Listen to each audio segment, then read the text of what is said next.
Senator Ensign. Thank you, Director Lew. Thanks for being here, and I too want to compliment you for your service in the past, and we all have a great deal of respect for you and understand you're working within the constraints of an administration. We've talked about this, and many of us have said that these votes that we're going to take politically are going to be very, very difficult votes. It's much easier to get reelected when you're giving money away, basically, when you're creating new programs, new initiatives. You go back home and you tout those. Those are much easier to get reelected. And I realize the president is very concerned about his reelection, as all presidents going toward a second term are.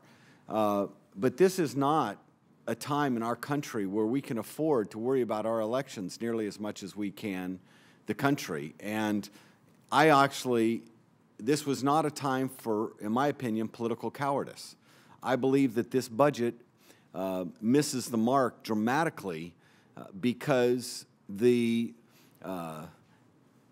ideas, the cuts, there's no entitlement reforms in this bill, and we are still adding massive amounts of debt.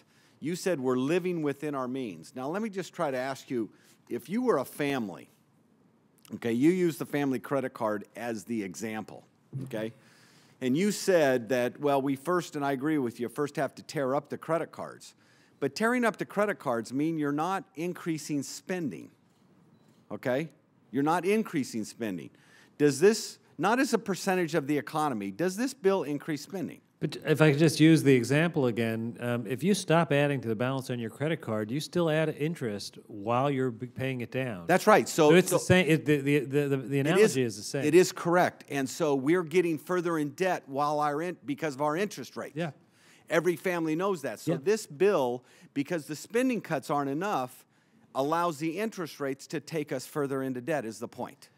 Is that correct? I don't disagree with that. Okay. I just wanted to make sure, because some of the other stuff to me is double talk, because we're still going further into debt massively. It is the terminology that we use in Washington of primary balance is a little confusing, but it's because I believe it's dishonest. It's the way politicians, it's the way Republicans, Democrats for years have talked about things in order to not have to make the tough votes. It is critical, I believe, because the debt that we are facing and the interest payments on the debt, the CBO director sat there and said it is unsustainable. He has said government spending is actually crowding out private sector investment to create jobs. The report that the chairman talked about in his opening statement, or maybe it was in his questions, he said that when gross debt equals 90% of a country's economy, which is where we are today, that's a decrease, a net decrease of 1% of GDP, which translates into about 1 million jobs in America. So we're hurting future prosperity of Americans because of this overspending that we have. And that's why I said we are willing to join the president on entitlement reform. Republicans are standing ready for the president's leadership.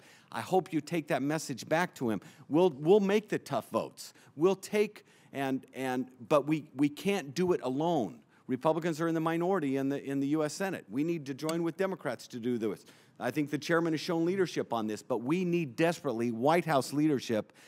And this budget, this State of the Union address, did not do it. We have 2 more chances this year. We have the CR and we have the debt ceiling to show presidential leadership where we're going to be serious about spending. And I hope that you'll take that message back to the president that we're willing to join him so that neither side is taking as much political heat as would normally be taken in a situation like this, so we can both show the political courage to do what's right for the country. Senator, if I may, you know, I think that in order for there to be a bipartisan agreement at any point, you need bicameral and bipartisan participation. I think there are different kinds of conversations happening in different places, and that is not unusual. You don't just get to the point where you have an agreement. You have to work your way to it. I have to take issue with your characterization of the budget. I don't agree that it's a budget that has the flaws. Okay, then answer me this. What percentage of total spending over the 10 years did you decrease? Well, what percentage of total spending did you decrease in this budget? I mean, we reduce, obviously, there's Put a it lot in- of different categories of spending. Total And spending, just total The reason, spending. the reason I'm resisting just accepting the frame How of the about it's less question- than 1 penny out of every dollar? But it's important to unpack what's I asked- driving spending. I asked Yeah. the CBO director that question, and that's what he said. But It's less than 1 penny